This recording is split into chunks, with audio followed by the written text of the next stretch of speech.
First Peter chapter 2. Chapter 2 na tayo, and this is subtitled, A Royal Priesthood. Sabihin natin lahat, A Royal Priesthood.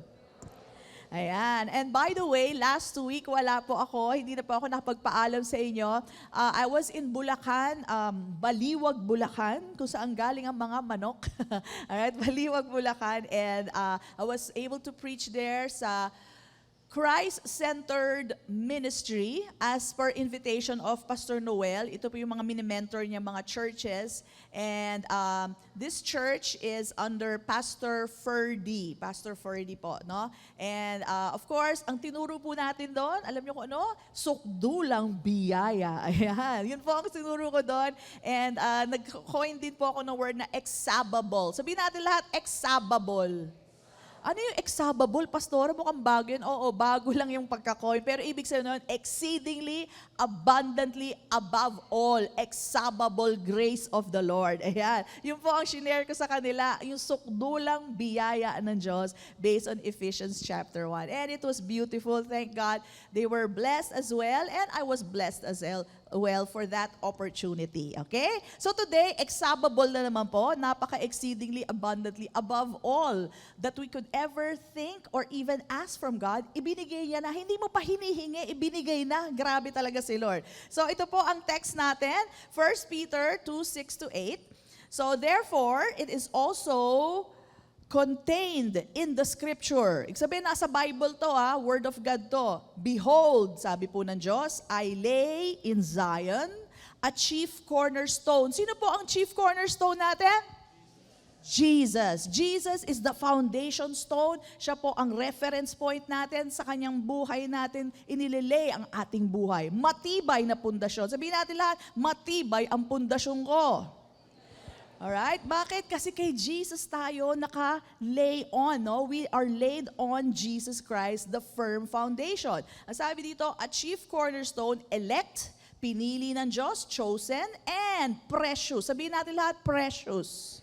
At makikita nyo lalo kung bakit napaka-precious ng ating Panginoon. Grabe talaga si Lord. And he who believes on Him, do you believe on Him? Ang sabi dito, will by no means be put to shame. Hindi ka mahihiya at hindi ka ipahihiya. Amen po ba? Bakit? Si Jesus ang reference point natin. Ang entry point natin sa kalangitan, si Jesus. Paano ka mapapahiya? Amen po ba? Ang pundasyon natin si Jesus, paano ka mapapahiya? Amen po ba? So, you will never be put to shame. Therefore, to you who believe, do you believe? Amen. He is precious. Sa ating po mga nananampalataya sa Kanya, talagang napaka-precious niya. At malalaman niyo kung bakit. Alam niyo na, pero madadagdagan pa ulit. Alright? But to those, may but But to those who are disobedient, hindi kayo yon. Sabi mo sa katabi mo, hindi tayo yon. Hindi tayo yon. Tayo yung mga naniwala, tayo yung mga obedient children of God. But to those who are disobedient, the stone which the builders rejected has become the chief cornerstone. Alright? Alam po natin, ni-reject siya ng Israel, no? Pero siya ang chief cornerstone. No? Ano po nangyari? Kinalaban nila ang pader, di ba? Ang hirap kalabanin ng pader. Sino dito kinalaban ng pader? Talo ka. Sabihin ko sa iyo, talo ka. Iuntog mo yung ulo mo sa pader, talo ka. Diba? Mas malambot ang ulo mo kaysa sa pader. Well, sila, kinalaban nila ang foundation. Matindi itong mga to. Hindi nila tinanggap yung chief cornerstone. Ano nangyari? And a stone of stumbling. Sa atin, blessing si Lord, pero sa kanila, dun sila natisod. And a rock of offense. Alam niyo po ba, na-offend sila. Pag naririnig nila, even to this day, the name of Jesus Christ, do you know that they are offended? Who knows people who are offended when they hear the name of Jesus? Di ba may mga taong ganun? Yan na naman yung mga Jesus people. Yan ang mga praise the Lord na naman yung mga yan. Offended sila. Okay? Pero sa atin, yun yung name that is everything. He is our hope of glory. He is our everything. Amen? Pero sa ibang tao, very offensive ang pangalan Jesus. Puro kay Jesus. Wala na kayong ginawa, kundi puro kay Jesus. Diba? Ganon sila. So, yun yung mga tao na example na modern day din, no? A stone of stumbling para sa kanila and a rock of offense. They stumble, ito yung mga disobedient, they stumble being disobedient to the word. So tayo, we were obedient to the word. Pinaniwalaan natin kung anong sinabi na salita ng Diyos. To which they also were appointed. Hindi nila alam. Wala naman sila ibang tatakbuhang word, kundi ang salita ng Diyos. At ni-reject nila. O parang inuntog nila yung ulo nila sa pader. Wala silang pupuntahan. Talo sila doon. It's a self-defeating, alright, action that they did. Jesus is the giver of life. Kakalabanin mo ang giver of life. Pasalamat sila, buhay pa sila. Yan ang biyaya ng Diyos. Biro nyo, Diyos ang kalaban nila. They do not recognize God. They do not thank God for anything that God has given them. Instead, they reject Him. They reject His Son. Alright? And do you know what holds everything together? It's Jesus. Alam nyo, ba't kayo nakakaupo sa upuan nyo? What holds your chair together is Jesus. Alam niyo po ba, nagtataka hanggang ngayon ng mga scientists, bakit ang molecules ng matter ay nagdidikit-dikit? But hindi siya dumidikit sa what do you call it? Yung cells, hindi cells eh. Another word, atoms, molecules ng water. Ba't hindi siya dumidikit doon? At bakit puro matter They don't know the answer. Do you know what? The Bible tells us what holds everything together is Jesus.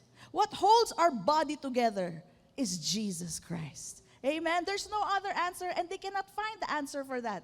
All right? Until they believe in Jesus. Amen? So, yung po ang kinalaban ng mga disobedient to the word. Life itself. The air that we breathe itself, kinakalaban nila. How can they live long? Bakit hanggang ngayon buhay pa sila? Alam mo, sabihin ko sa inyo kung ano yun? Biyaya ng Diyos sa kanila. Imagine, they are fighting against the Creator itself. And yet, they are still alive. They're still moving and kicking. Amen? Bakit? Biyaya ng Diyos. And though they do not recognize the grace of God, tayo naman po, bagong gising lang, sasabihin natin, wow, another blessing. Amen po ba? Kagigising lang natin, nakita natin sinig ng araw, sabihin natin, Lord, thank you for another day. Ang sarap mabuhay. Amen po ba? Bawat minuto, bawat segundo, napapapuri tayo sa Diyos dahil ina-acknowledge natin ang kanyang magandang gawa sa ating buhay. But you know, unbelievers cannot do that. They cannot. Right? Paggising yan, abang klaseng buhay to, Monday na naman, di ba? Trabaho na naman, o di ba? So anyway, that's life for them because they do not and they refuse to acknowledge God and His Son, Jesus Christ. And then let's continue, 1 Peter 2:9, but you, sabi mo sa katabi mo, but you are a chosen generation. So kung sila disobedient, pero tayo, you are a chosen generation. Right? What else? A royal priesthood. Sabihin natin lahat, a royal priesthood. Ano pa? A holy nation. Amen? His own special people. Sabihin mo sa katabi mo, we are special. Tayo mga mananampalataya ni Kristo, we are called special. Ayan, nadagdagan na naman ang inyong description. Alright? Hindi lang tayo holy, obedient children. Hindi lang tayo heirs of the kingdom. Hindi lang tayo made the righteousness of God. We are chosen, royal priesthood, holy nation, His own special people. Amen po ba? Kaya po, pag narinig niyo yung mga description na ganyan, ano mangyayari? Mapapapuri ka na lang eh. Thank you, Lord. Praise be to God. Ako holy. Ako royal priesthood. Diba? Ginawa mo akong royal priesthood. I'm special, Lord. Yes, you are. Alright? Kung nagdududa ka pa, yes, you are. Basahin mo ulit. Bakit? Diba? Bakit tayo tinawag na yun? You know, this is all His grace. Biyaya. We don't deserve this. Makapasok lang tayong langit. Yahoo! Masaya na tayo. Amen po ba? Ang saya natin, lalakad tayo sa gintong daan. Alright? Mga perlas na mga gates. Masaya na tayo dun eh. Hindi natin hinihiling na tayo gawing mga hari at mga priests. And yet, bago mo pahingin, hindi mo pa naiisip, ginawa ka niya ng royal priesthood. Amen? Sabihin natin lahat, sukdo lang biyaya ng Diyos. Exabable talaga, di ba? Exceedingly, abundantly, above all that you can ever ask or think. Hindi mo nga hinatanong kay Lord yan eh. Lord, gawin mo akong hari. Sino dito nagtanong, gawin mo akong hari? Gagawin mo ba akong hari? Di ba hindi naman natin tinatanong kay Lord yun, pero ginawa niya. Kaya talaga magugulat ka kay Lord, Lord, okay na sa akin, nasa langit ako. Okay sa akin, saved ako. Alright? Pero that's not enough for Him. He wants you to be just like Him. Ang tindi talaga ni Lord. Kaya sabi mo, precious ka talaga, Lord. Hindi ko iniisip yan, pero ginawa mo akong ganyan. Precious talaga ang ating Panginoon. Amen? Do you agree? Alright, so that is our new description. Sabihin natin lahat, new description. We have a new life, new creations tayo, therefore you have a new description. Ano po yon? I am chosen. Sabihin natin ulit, I am chosen. I am holy. I am special. Purihin natin na Lord, I praise you, Father God, and Jesus our Lord. Amen. Palakpakan natin siya. Thank you, Lord. Praise God. Kaya tayo mga holy priesthood, tayo mga royal priesthood, alam niyo po, hindi po effort sa atin na magpuri sa Kanya. Yung pagkanta natin, pag-awit natin, linggo-linggo, maski araw-araw habang naglalaba ka, habang naglilinis o nagda-drive ka, you know, that is not an effort na parang hirap na hirap. Pastora, bakit sinabing sacrifice? Ang sabi ng word na sacrifice na yun, alay. Inaalay natin yan sa ating Diyos. Bakit natin inaalay? Punong-puno tayo ng kagalakan. Punong-puno tayo ng kasiyahan at pasasalamat sa Kanya. Lord, hindi ako karapat-dapat, pero ginawa mo akong karapat-dapat. Amen po ba?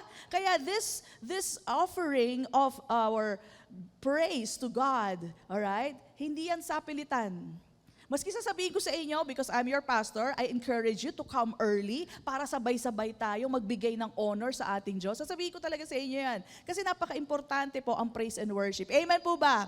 Pero this is not an exercise that we do para lang, ay, sige, habang wala pa sila, kumanta muna tayo. Hindi po ganun yun. Alright? Ay, magtagal-tagal muna tayo ng kanta kasi wala pa ako, kakaunti pa lang. Hindi ho ganun yun. Alright? Hindi ho kasi wala kaming magawa. Tayo po ay nagpupuri sa Kanya, alright, sabay-sabay to give Him honor. Amen po ba? Kaya agahan po natin pagpunta dito because you don't want to be late for God. Amen po ba? Ayaw natin malilate para sa ating Diyos. Alam niyo kung tayo po, inimbitahan tayo sa Malacanang.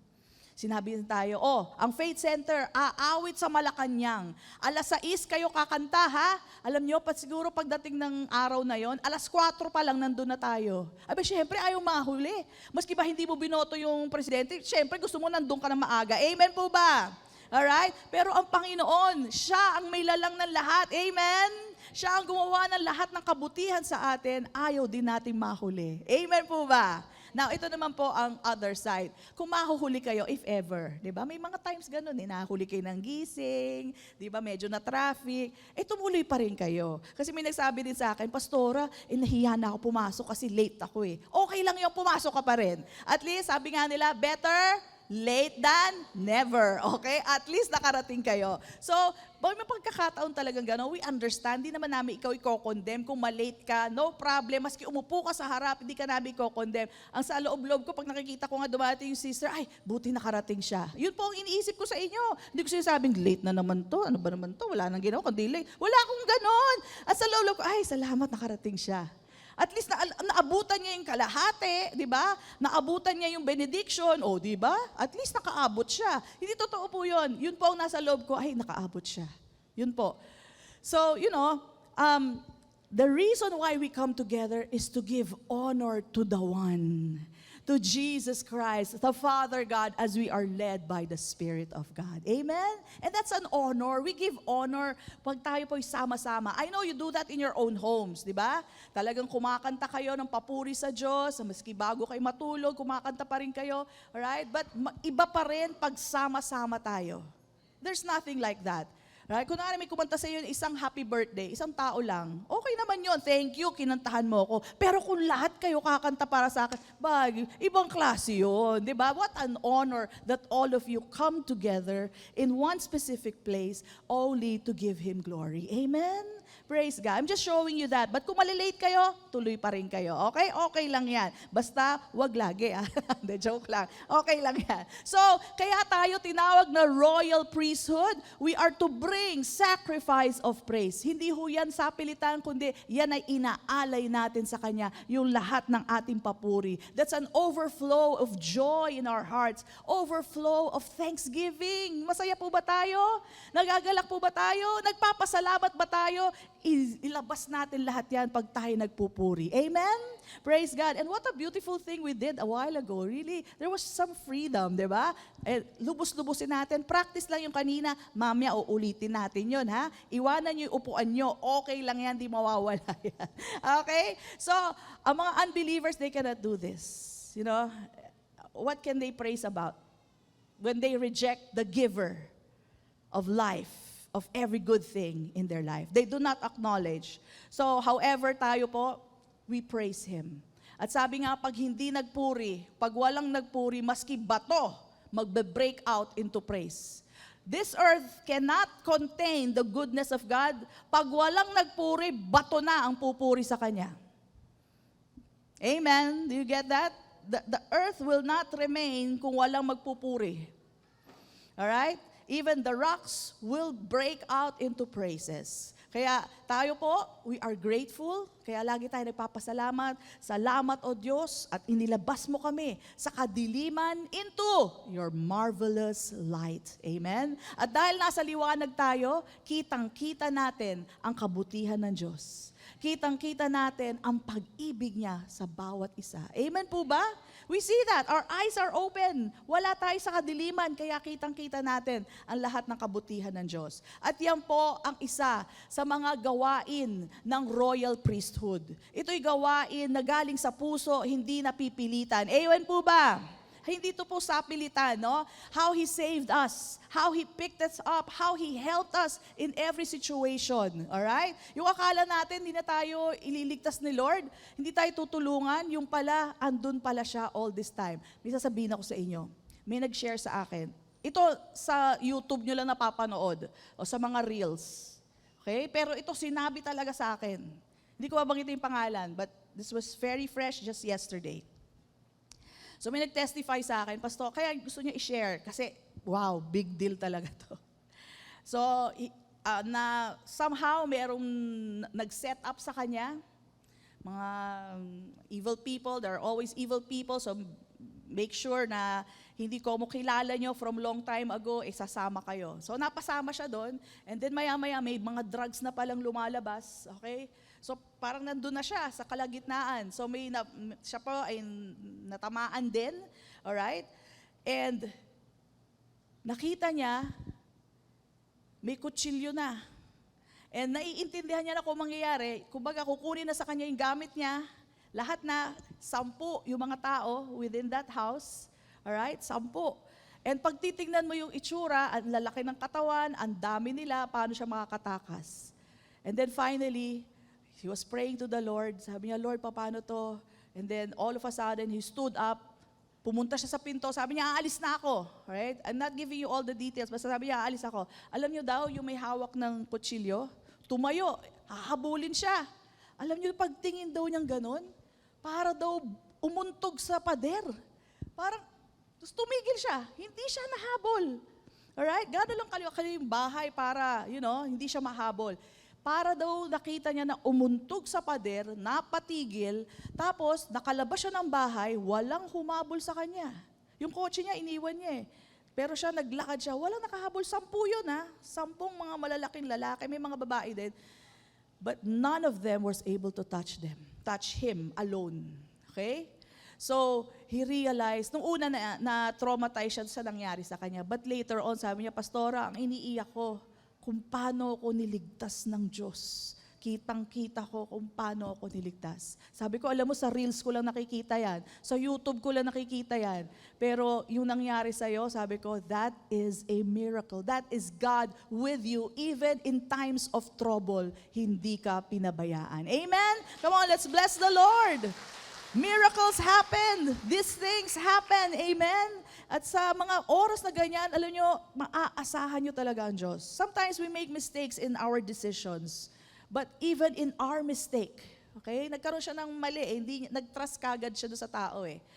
Even in our mistakes, don't you worry. Hindi ka mapapahiya. God is there with you and He is for you. Amen. Come on, bless Him. Praise God. Kaya ito, papuri sa ating Diyos. Ibang level to pag tayo nagpupuri together. This is our role as royal priesthood. Amen? Here on earth. Yes, in heaven, 24/7, actually walang 24/7, forever po doon ongoing ang papuri. Dahil nakikita rin nila ang kabutihan ng Diyos. Pero tayo rin, dapat makita natin ang kabutihan niya at patuloy tayong magpuri sa Kanya. Amen? So this is one of those days that we can praise Him together. So don't you miss this. This is our wonderful opportunity to offer sacrifices of praise. Why? Because we are the royal priesthood of God. Amen po ba? Alright, so ang sarap po talaga magpuri sa Panginoon. And this is the reason why we praise Him. Ito po ay dinil na ni Pastora Rema last week. Sino dito nandito last week? Taas ang kamay. Okay, so I won't have to explain lengthily, but I'll just read it.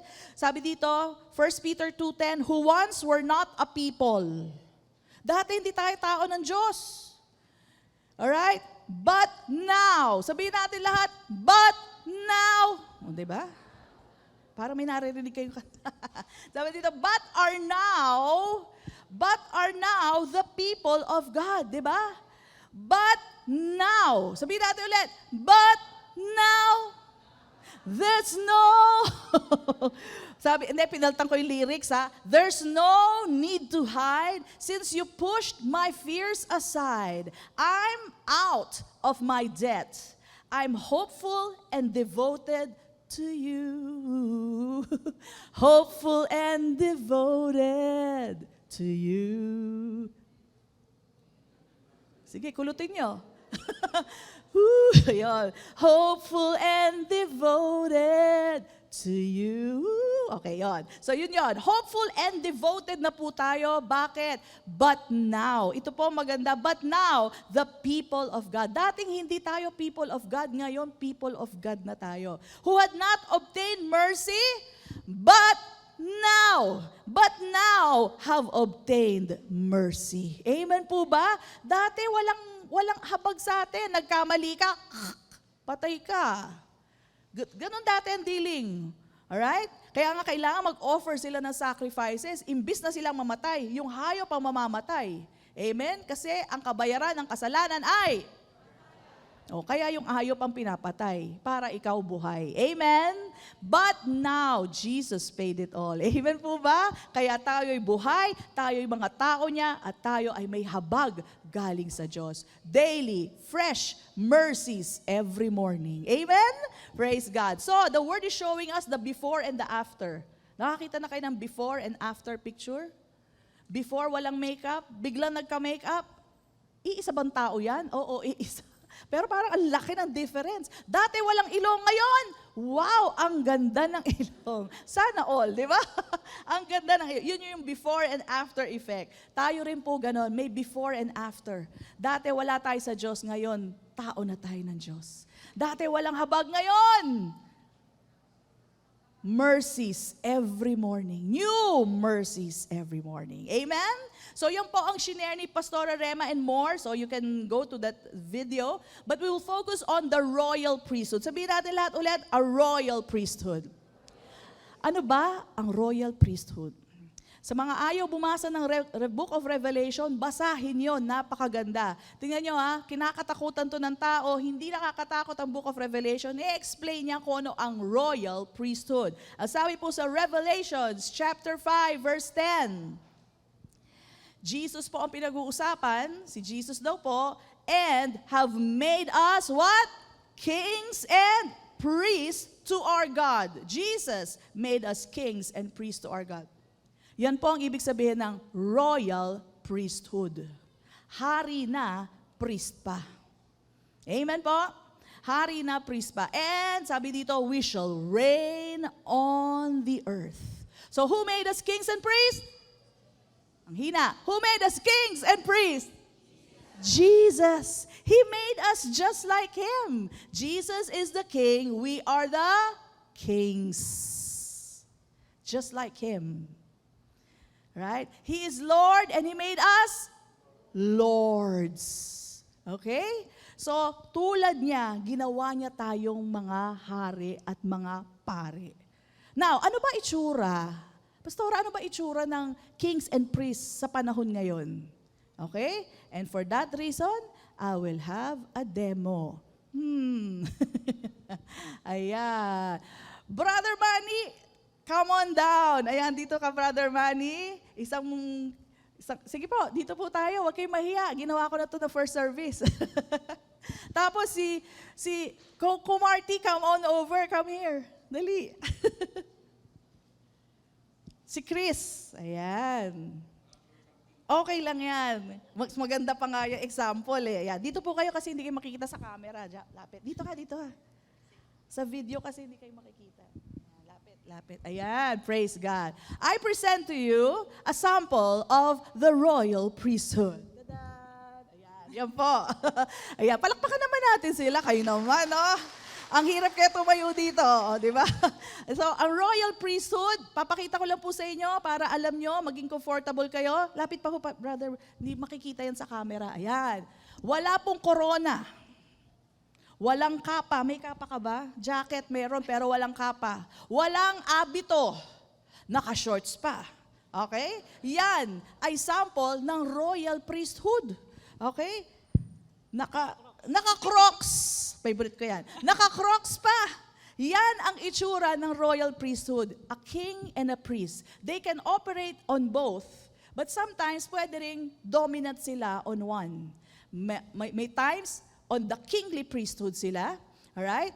They support the church in many ways of their substance, of their administration. Pwede rin minsan priestly anointing. It means they declare the word. Mamaya sabihin ko sa inyo mga ginagawa ng priest kasi we're focusing on the priestly anointing today. Next week, huwag kayong mawawala, kingly naman pagpo-focusan natin. And priests, they speak words of encouragement. They speak the word of God. But as you can see, they walk among us. They are just like you and me. Amen po ba? Walang corona, walang kapa, walang abito. Amen? Walang trono.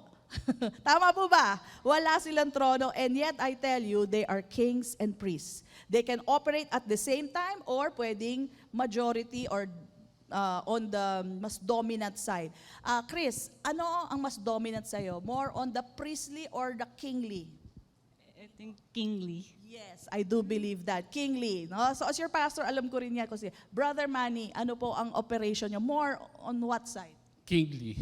Kingly din. Yan. So I believe that as well. No? Pero nakikita ko rin si Brother Manny, like last Friday, nag-operate naman siya sa priestly. No? Nag-share siya ng word. So, yan po ang sample ng kings and priests. A royal priesthood. Sabihin natin lahat, a royal priesthood. At kitang-kita nyo, tulad nyo, sila ay katulad nyo lang. Amen? Lahat tayo, royal priesthood. Amen po ba? Palakpakan po natin. Thank you, Chris. Thank you, Brother Manny. That needed to be seen. Kasi po, baka akala nyo, pastora, hindi mo nakikita ang bahay ko, barong-barong lang. Paano naman ako naging king? Wala po sa bahay yan. Wala rin sa kasuotan yan. Nasa tawag yan ng Diyos sa'yo. Tinawag kang royal priesthood. Alam nyo, pag alam nyo na hari ka, na ikaw ay pare, madali na ang kasuotan, madali na rin ang bahay. Amen? Because now you're going to live with a different mindset. Ako pala tinawag na hari ng Panginoon. Maski naguhugas ka ng pinggan na ibang bahay, naglalaba ka ng damit, may damit, hindi mo damit, labandera ka, pero wow, hari pala ako. You will have a different mindset. I tell you, it will take you higher levels than you never imagined it before. How your life will improve because of a different kind of mindset. Amen po? Amen? Praise God. So that is what we're going to focus on today. Paano ba maging priest? No? Well, before that, let me tell you, the best example is Jesus. See, Jesus, when He was here, He was operating also in the royal priesthood. He was in the lineage of Melchizedek. Si Melchizedek, naalala nyo, Melchizedek? Anyone?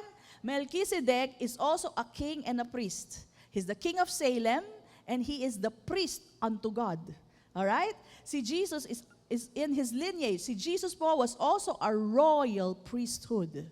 Tanong, may corona ba si Jesus habang naglalakad dito? Wala. May abito? Wala. Merong kapa? Wala. Puting kabayo? Wala. Ano meron siya? Yung mule. Ano ba yung donkey? Yun lang, isang beses lang siya nagkaroon ng donkey na sinakyan. Pero donkey pa yun, ha? Hindi sinasakyan ng hari yun. Ang sinasakyan ng hari, puting kabayo. Di ba? So, what can we see here? He walked amongst people just like us. Amen? So anong dahilan mo para hindi maglakad tulad ni Kristo? Alright? So what makes us operate in this anointing? So, let's go. Unang sinabi natin, we offer sacrifices of praise. That is the role of the royal priesthood. Pangalawa, we offer our bodies. Yes, this body, a living sacrifice. Sabihin natin lahat, a living sacrifice.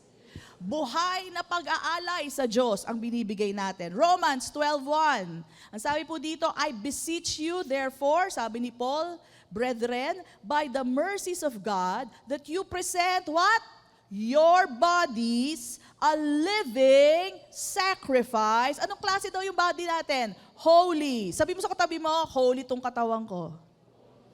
Pag hindi ka naniniwala, malaman mo, holy yan. Talagang holy yan. Holy ang katawan mo. Acceptable to God. Sabi mo, my body is acceptable to God. Yes, it is. Alright? So, whatever, regardless of what you do, may ginagawa tayong mabuti, minsan, may nagagawa tayong mali. Alright? Guess what? God sees your body a holy and acceptable temple of God. Grabe, no? Talaga si Lord. Ganun ang turing sa atin. At hindi ho nagkakamali ang Diyos. Tandaan niyo yan, hindi siya nagkakamali. Kaya po tayo naging holy temples of God. It's because of the blood. You have to know the power of the blood of Jesus. It has completely cleansed us. Amen? Now, nasa sayo na yan. You live by that truth, you will walk your life through that truth. Makikita nyo kung gaano kalinis ang buhay nyo sa tamang pag-iisip. Amen? Alright? Ang sabi dito, present your bodies a living sacrifice, holy, acceptable to God, which is your reasonable service. Reasonable na yan. Alright? So, paano yan, Pastora? Iaalay ko ba sa altar yung katawan ko? Hindi po. Kailangan nga po buhay kayo eh. Kailangan buhay. Okay? Hindi pwedeng patay. Buhay ang ating katawan na iaalay sa Diyos. So, paano? Well, when you speak praises to the Lord, you're using your lips. Buhay na buhay ka, nagpupuri ka sa Diyos. Ano pa? When you encourage someone, you're using your hands. Alright? Pag pinuntahan mo isang tao, binisita mo, ginagamit mo paa mo, katawan mo, alangan naman na iwan ang katawan. Di ba? Kasama ka. Hindi ka naman, anong tawag doon sa putol? Manananggal, galing mo, ate. Okay, hindi ka manananggal. Para maiwan ang paa mo, kailangan kasama lahat. Amen po ba? Alright, so yun. Yun po, kaya natin nagagamit ang ating katawan para pang-alay sa ating Diyos. Buhay. Sabihin natin lahat, buhay. Hindi pwedeng patay. Amen? Hindi pwedeng nakahiga lang. Anong iaalay mo dyan? Kailangan gumagalaw.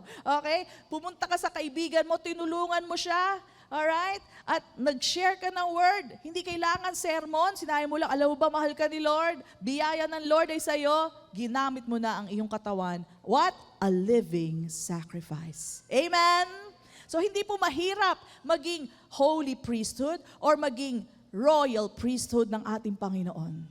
And most of you are doing this already. Amen po ba?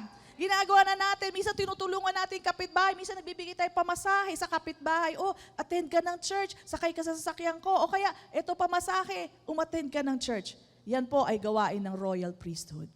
Nag-iimbita ka. O, punta ka sa church. Finalo up mo ulit. Punta ka sa church. Abangan kita sa pinto.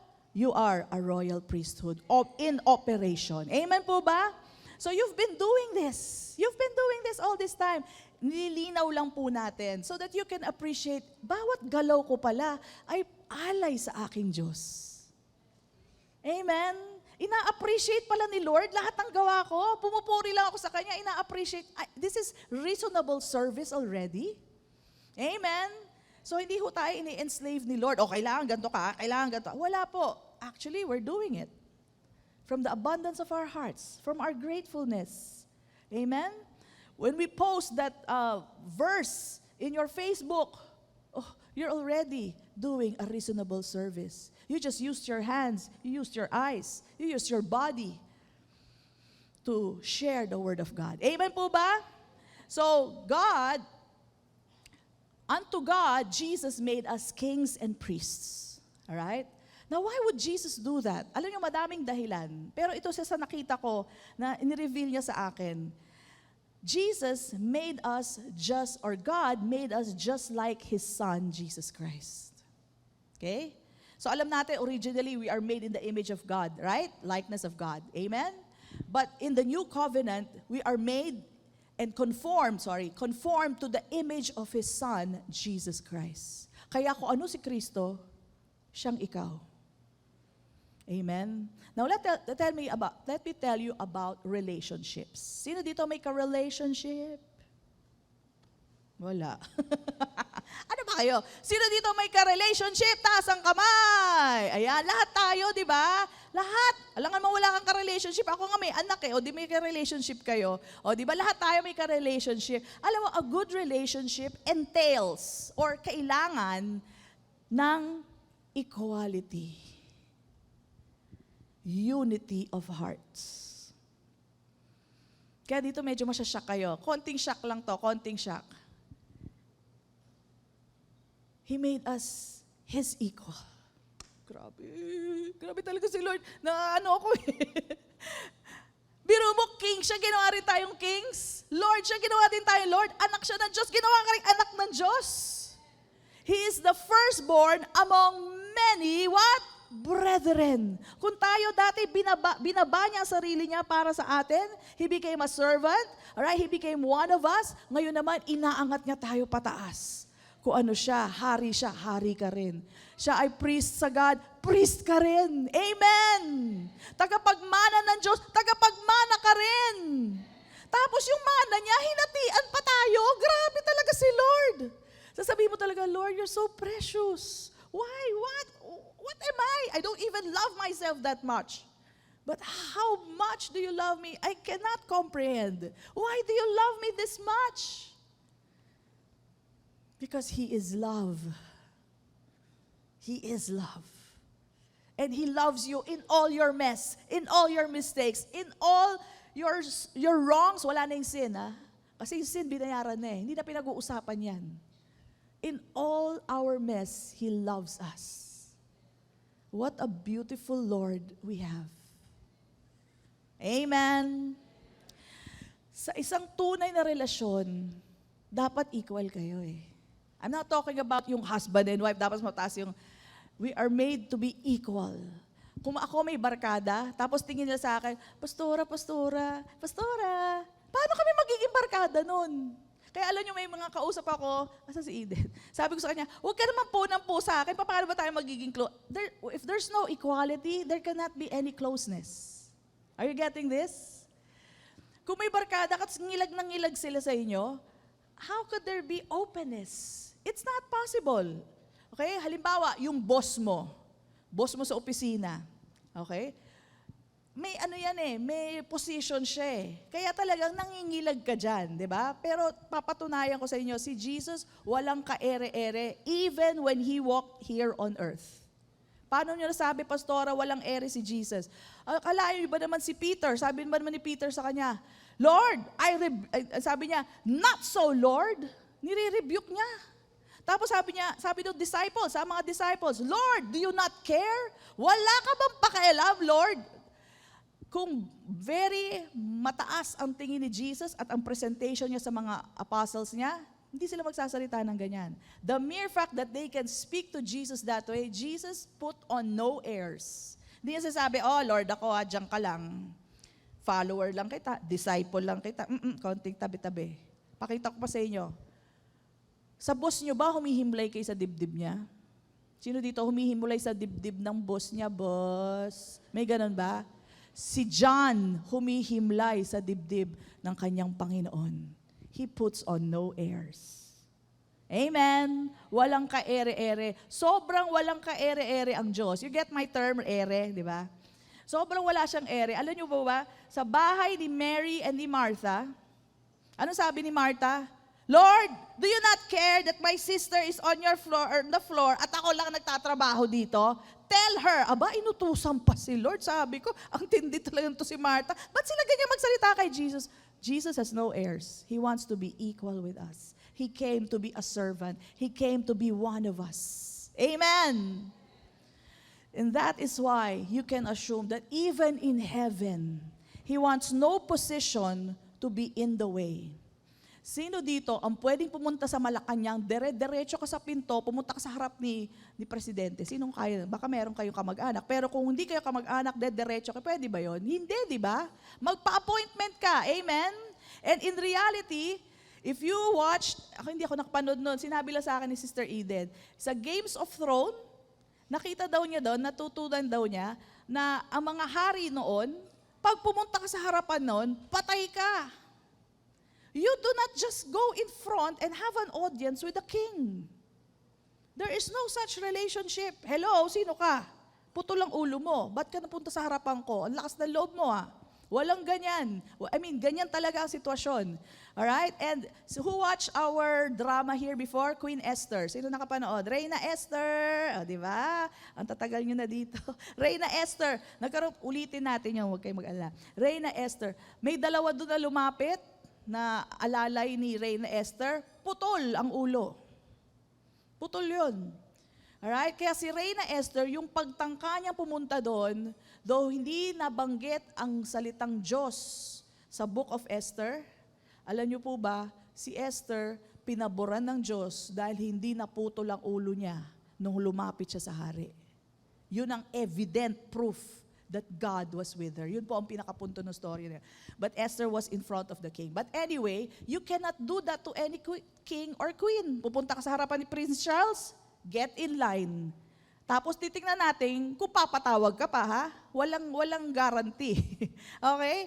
So, if we are to have this fellowship, and our fellowship is with the Father, the Son, and the Holy Spirit, if we have to have fellowship with Jesus, who is King, kailangan walang position. King siya, ano ka? King ka rin. Amen? Siya ay hari, siya ay priest, ikaw ay priest din. Amen? No boundaries. So that there'll be real fellowship. He really wants to be in union with us. Alright? Are you getting this point? Mahirap makipagbarkada sa masyado mataas o masyado mababa. There's no real companionship there. Amen? Kaya maganda pag mag-asawa, mag-best friend. Amen? Amen? Best friend nyo ba asawa nyo? That's the best. Pag best friend nyo asawa nyo, lapaga na lahat ng ugali, di ba? Pero tanggap ka pa rin niya. Amen. Ganun yun eh. So barkada, ganun. The best barkadas are lapaga na ugali, di ba? Alam mo na ugali ko, tanggap mo na ako eh. Ganun po yun. Ganun din po si Jesus sa atin. No boundaries. Because Jesus wants all of us. That's how much He loves us. Amen. Come on, bless Him. Thank you, Lord. Thank you, Lord. Precious talaga si Lord. Amen? So, as I was saying, ano yung una? We give praise, we use our bodies, we declare the Word of God. As kings and priests, alright, we declare the Word of God. Alright? Alam nyo, hindi lang dito sa church that we can act as royal priesthood. Right? Masi sa sarili yung tahanan. So, mga magulang, let me tell you, mga magulang, may magulang pa doon dito? Kayo po ang royal priesthood sa inyong tahanan.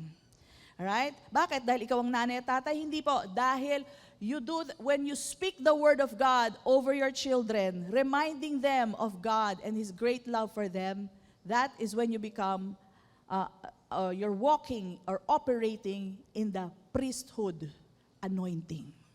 Okay? So mga magulang, gawin po natin yan. Paalala natin sa anak natin. Mga anak, ito ang sinabi ng salita ng Diyos, you are operating in your priestly anointing. Okay? Pag may problema ang anak, sabihin natin, anak, alam ko may problema ka, pero alamin mo na mahal kita at mahal na mahal ka ng Diyos. Amen? You have to translate it to them. Mga magulang, bigyan ko lang kayo ng clue. Minsan yung sermon natin, dahil mahal natin yung anak natin, disiplina natin sa kanila, hindi nila natatranslate as love. Kailangan pag sinermonan mo, anak, kaya kita sinisermonan, kaya kita sinasabihan, dahil mahal kita, I love you. Amen? Kasi alam natin yan, teenager tayo. Ano iniisip natin? Nanay ko laging galit sa akin. Tatay ko galit sa akin. Hindi natin nakikita na mahal tayo ng Diyos. Mahal tayo ng magulang natin. Alright? Ang Lord, pinaliwanag yan. He chastens, He disciplines those He loves. So kailangan papaalam nyo, pag sinermonan nyo, sabihin, kaya kita sinisermonan kasi ayoko mapahiya ka sa kaibigan mo. Walang magsasabi sa iyo nito, kundi ako. Ako ang tatay mo, ako ang nanay mo. At sinasabi ko to sa iyo dahil mahal na mahal kita. Amen? At lalo na ang Panginoon, mahal ka ng Panginoon. Amen? Ano man na nagawa mo anak, mahal pa rin kita. You have to translate it to them. They do not get it. You know that? Tayo rin naman lumaki ng ganon, di natin alam pag-ibig pala yun. Kala natin, galit sa akin nanay ko. Di ba? So, ganun po yun. So, nanay at tatay, you are the priest in your homes. But not only you, maski anak, pwede. So, what qualifies you to become a priest when you have the word of God to speak? You speak the word over your parents, your brothers, sisters, you are a priest in your home. Amen? So mga kabataan, pwede din kayo mag-encourage sa iyong magulang. Alam nyo, mga magulang, kailangan din ng encouragement. Kala nyo kayo lang, kami rin. Alright? Konting yakap dyan, masaya na kami. Alright? Konting I love you dyan, masaya na kami. Amen? Alright? So papakita nyo rin. And of course, humility. Minsan, alam nyo, pagka yung mga anak nyo, kasing edad nyo na para magkakapatid na lang kayo. Sino nakakaintindi? Di ba? At kung kasagutin ka parang, hello, ako nanay dito. Sino bang nanay? Di ba ako? Di ba? Pag teka, nakalimutan niyo yata nanay ako. Di ba? Minsan pinapaalala ko pa sa kanila eh. And so, mga anak, hindi naman ito lang naman, on the side story. Na, when you talk to your parents, huwag natin kakalimutan. There should be humility. Yes, you're passionate. You want to make us understand your life now. Iba na kami, hindi na kami batang maliit. But, we're still parents. And in your passion to explain to us your situation, yung mga inyong pinagdadaanan at bagong buhay ngayon na, iba na ngayon ang mundo, ini-explain nyo sa amin, parang minsan ang dating disrespectful. We cannot, hindi namin makukuha yung message nyo kung pagalit. Kung masyado kayong passionate na, it comes out as disrespectful. If you want to let your parents understand you, come from respect, from humility. Sabihin natin lahat, humility. At pag humble kayo, tandaan nyo, the grace of God is always present. Humility is always coupled with the grace of God. Amen? Huwag nyo ipilit lang yung gusto nyo. Alright? Daanin nyo sa respeto sa magulang, humility na magulang ko pa rin yan, kailangan magsalita ako na maayos. Okay? At ang biyaya ng Diyos nandyan, paiintindi sa amin yan. Amen po ba? Praise God. So, again, we know now na we speak the words, alright? And that's one way to become or operate in the royal priesthood. Hindi lang sa bahay, pati sa opisina, maski sa barberya, sa Zumba, lahat yan. Those are all venues for you to be a priest. What makes you a holy priesthood? The calling of God in your life and the word of God coming out of your mouth. Amen po ba? Praise God. So, bibilisan na po natin. So, declare the word just like the high priest declares it. Huwag kayo mag-iimbento. Kung ano lang sinabi ng salita ng Diyos. Healing ang bignatin nyo. Kapayapaan. Yun lang po. Huwag kayo mag-iimbento ng sarili nyo. Maingat po tayo dyan. Kung ano lang sinabi ni Jesus, yun lang din po sasabihin natin. Okay? Amen po ba? Alright. So, what else? And we can invite people. I said this a while ago. Please do invite people. As priests, we invite people to God. We reconcile people to God. Ang Diyos nakipagbati na. Yung tao na lang hindi nila alam, kaya i-reconcile nyo. And the best way to do that, bring them here. Malamig naman sa church natin. Amen. Bibili pa tayo ng bagong generator. Amen. Naghihingalo na po yung generator natin. Kung gusto nyo po mag-sow ng seed, you are very much welcome. Okay? Bibili na po tayo. It will amount to 1 million. Alright? Pero by the grace of God, kaya nating bilhin ang 1 milyong generator. Amen! Come on! Thank you, Lord, for the provision. So isama nyo rin po yan if you are led by the Spirit of God. Okay? So, what else? Priests invite people to church. That's one way that we can, gather them to the Lord. Bring some, bring many, Basta magdala kayo ng tao sa ating Panginoon. Okay? Do not forget the power of the gospel. The power of the gospel is unto salvation. The power of God unto salvation. And lastly, last na to, we preach forgiveness. Napaka-importante po yan. Do not preach condemnation. Alam niyo, pag ganito ang preaching nyo, ikaw talaga lasinggero ka. Naku, pag hindi ka nagbago, naku, hindi ka papasok na kalangitan. Alam niyo ginagawa nyo? You retain them in their sins. Let me read to you this scripture. John 20:21 to 23. Last na po ito. Did you learn something? Okay. So Jesus said to them, peace to you. Bagong rise si Jesus ascended from the dead. So Jesus, resurrected. Jesus said to them, peace to you. As the Father has sent me, sabi niya sa mga disciples, I also send you. So ito instruction instruction sa mga believers ni Jesus tulad nyo. And when He said this, He breathed on them and said to them, receive the Holy Spirit. So tulad niya na nasa kanyang Holy Spirit, ngayon ini-impart niya. Alright? In-impart niya ang Holy Spirit sa mga believers. At sabi niya, if you forgive the sins of any, they are forgiven them. If you retain, i-retain mo, the sins of any, they are retained. So those are the words of Jesus. Ano ibig sabihin nun, Pastora? Pag sinabi ko dito, ikaw, may kasalanan ka, hindi ka pwede. Ikaw, sige, pwede ka. Ako ba taga-decide doon? Hindi po yun ang sinasabi ni Jesus. Ang sinasabi niya ay ganito, kung magpe-preach kayo, kasi natapos na namatay na si Jesus, nabuhay na muli, binayaran niya na lahat ng kasalanan. Amen? Kung ang sasabi mo sa tao, ikaw talaga makasalanan ka, you are retaining them of their sins. But if you will tell them, Jesus already paid for all our sins. He paid it. So believe in Him. He is the Savior. Tanggapin mo siya. You are not retaining them of their, you are making them free to believe in Jesus Christ. Amen? So, you are forgiving them of their sins. Makaka-move on sila, ay pinatawad na pala ako. Salamat, Panginoon, pinatawad mo na ako. Alright? So, that is the way that we should preach to unbelievers. Ang sasabihin natin sa kanila, tapos na.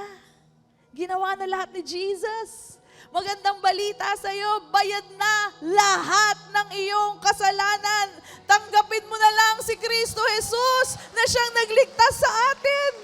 Siya ang nagbayad ng lahat. If we preach that way, brothers and sisters, marami po ang tatanggap sa Kanya. Maraming makakatanggap ng magandang balita na galing sa Kanya. Amen? Do not retain their sins. Please, do not say, ikaw talaga, ganito ka. Ikaw magbago ka. You are retaining them of their sins. Right? They have no power to do that. Only when they say yes to Jesus. Only that time can true change happen. Amen? Amen? Did you receive that? Those are the things that we, the royal priesthood, have the privilege. Privilege ito Hindi to trabaho. Privilege to do unto people and unto God. Amen? Did you receive that today? Royal priesthood, did you receive that today? Amen. Palakpakan po natin ang Panginoon. Thank you, Lord. Oh, we thank you, Father God, for revealing this to us. Salamat, Panginoon. All this time, we have been doing this, Lord God. And what a joy to find out na we are made for this. Sharing to people, helping people, inviting people to church, and sharing to them the good news that they are forgiven in Christ Jesus. Maraming salamat, Panginoon. And you see this as a reasonable service for us. Kami pala'y naninilbihan na. Kami pala'y gumagawa na ng ayon sa kalooban mo. Maraming salamat. You did it all for us. And we thank you, Father God. And even right now, Lord, as we bring to you our offerings, Lord God, alam namin kayo ang unang nagbigay sa amin. Biyaya nyo ito, Panginoon. Biyaya nyo sa aming buhay. Kaya lang kami nakakapagbigay. You have given us seed to sow. And that's why we sow today with gratefulness in our hearts. Salamat, Panginoon, provision para sa amin, sa aming pamilya, sigurado na, hindi kami mapapahiya. Salamat, Panginoon. There is so much more to put in store. Debts are paid up. Bills are paid up. We declare this in Jesus' name. And we have much to share to our church, to the ones you direct to us, Lord God. We will share to them even as you lead us by your Holy Spirit. And we thank you even for the generator. We speak, it is done. Mayroon na kaming bagong generator in the name of our Lord Jesus Christ. And everybody says, amen and amen. Come on, bless Him. Praise God. I believe you received that. So please, may part 2 pa tayo next week. It's about the kingly. Exciting din po yun. Kingly anointing that you have. Each one of us have. So malalaman po natin yan